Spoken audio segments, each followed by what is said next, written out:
3 dengan NPM 1302257 dari kelas 1C, mata kuliah pengelolaan pendidikan dengan dosen mengampu Bapak Dr. Muhammad Kristiawan, Magister Pendidikan.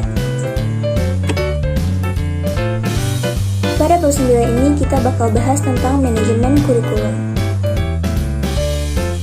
Ada berapa sih pokok bahasan yang akan kita bahas pada bab 9 ini? Pada bab 9 ini ada 8 pokok bahasan yang akan kita bahas. Yang pertama, konsep dasar manajemen kurikulum. Yang kedua, ruang lingkup manajemen kurikulum. Yang ketiga, prinsip dan fungsi manajemen kurikulum. Yang keempat, komponen kurikulum. Yang kelima, perencanaan kurikulum. Yang keenam, model implementasi kurikulum. Yang ketujuh, pengembangan isi kurikulum. Dan yang terakhir yaitu evaluasi kurikulum. Pokok bahasan yang pertama yaitu konsep dasar manajemen kurikulum. Kurikulum merupakan salah satu komponen yang memiliki peran strategis dalam sistem pendidikan. Kurikulum merupakan suatu sistem program pembelajaran yang dimaksudkan untuk mencapai tujuan institusional pada lembaga pendidikan, sehingga kurikulum memegang peranan penting dalam mewujudkan sekolah yang bermutu dan berkualitas. Manajemen kurikulum merupakan sistem pengelolaan atau penataan terhadap kurikulum secara kooperatif, komprehensif, sistemik, dan sistematik yang dijadikan acuan oleh lembaga pendidikan dalam rangka mewujudkan ketercapaian tujuan kurikulum atau tujuan pendidikan. Yang kedua, ruang lingkup manajemen kurikulum. Manajemen kurikulum merupakan bagian integral dari kurikulum tingkat satuan pendidikan dan manajemen berbasis sekolah. Lingkup manajemen kurikulum adalah perencanaan, pengorganisasian, dan pengevaluasian. Menurut Rusman tahun 2011, manajemen kurikulum merupakan bagian integral dari kurikulum tingkat satuan pendidikan atau KTSP dan manajemen berbasis sekolah atau MBS. KTSP lebih mengutamakan untuk merealisasikan dan merefleksikan antara kurikulum nasional atau standar kompetensi atau kompetensi dasar dengan kebutuhan daerah dan kondisi sekolah yang bersangkutan.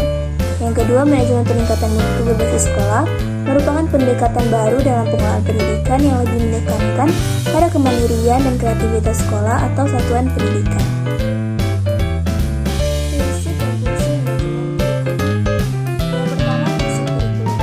Menurut Sanjaya tahun 2009, agar kurikulum dapat berfungsi sebagai pedoman, maka ada sejumlah prinsip dalam penggunaannya. Pertama,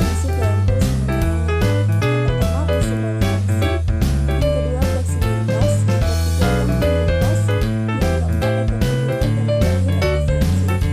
Selanjutnya, menurut Rusman tahun 2011, prinsip kurikulum yang kedua produktivitas, demokratisasi, kooperatif, efektivitas dan efisiensi, dan mengarahkan visi. Fungsi manajemen kurikulum. Menurut Rusman tahun 2011, fungsi manajemen kurikulum adalah 1. Meningkatkan efisiensi pemanfaatan sumber daya kurikulum. Yang kedua, meningkatkan keadilan kesempatan pada siswa untuk mencapai hasil yang maksimal. 3. Meningkatkan relevansi dan efektivitas pembelajaran sesuai dengan kebutuhan peserta didik maupun lingkungan sekitar. Yang keempat, meningkatkan efektivitas kerja guru maupun siswa. Yang kelima, meningkatkan partisipasi masyarakat dalam pengembangan kurikulum. Nah, menurut Sanjaya tahun 2009, fungsi kurikulum adalah sebagai berikut. Yang pertama, fungsi penyesuaian, fungsi integrasi, fungsi diferensiasi, persiapan, pemilihan, dan yang terakhir yaitu diagnostik. Selanjutnya yaitu komponen kurikulum. Mengingat bahwa fungsi kurikulum dalam fungsi pendidikan adalah sebagai alat untuk mencapai tujuan pendidikan. Tentunya sebagai alat perlu memiliki penunjang-penunjang lainnya. Bagian-bagian penunjang tersebut sebagai komponen yang saling berkaitan, berinteraksi dalam upaya pencapaian tujuan. Menurut Sanjaya tahun 2009, komponen-komponen yang membentuk sebuah kurikulum adalah sebagai berikut. Diawali oleh tujuan, kemudian isi, metode, dan yang terakhir itu adanya evaluasi. Selanjutnya, perencanaan kurikulum. Perencanaan kurikulum berfungsi untuk sebagai pedoman atau alat manajemen yang berisi petunjuk tentang jenis dan sumber individu yang diperlukan, media pembelajaran yang digunakan, sumber biaya, tenaga, dan sarana dan prasarana.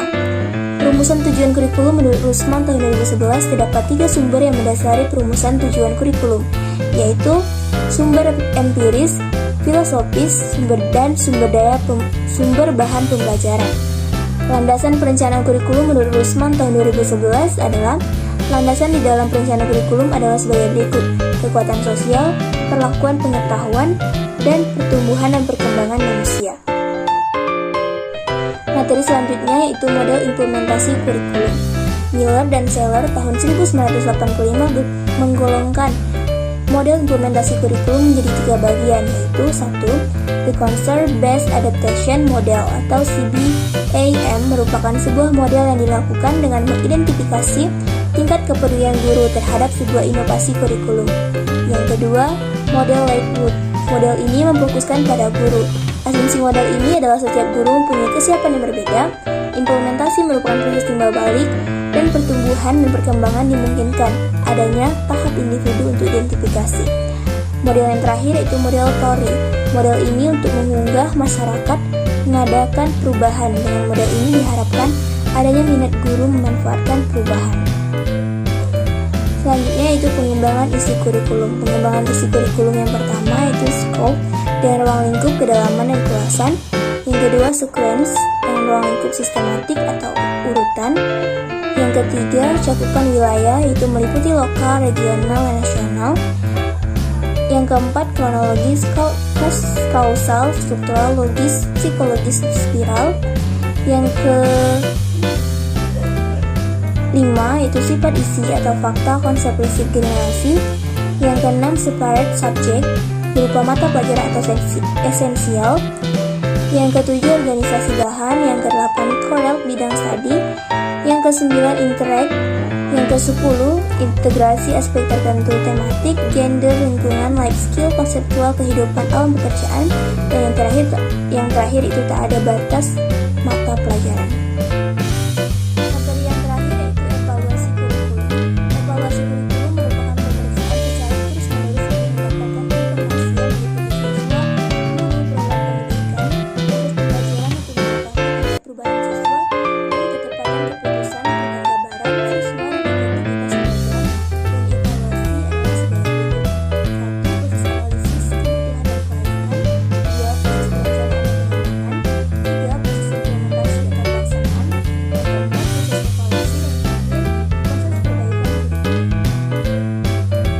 Oke guys, itu aja materi pada UAS 9 ini. Terima kasih.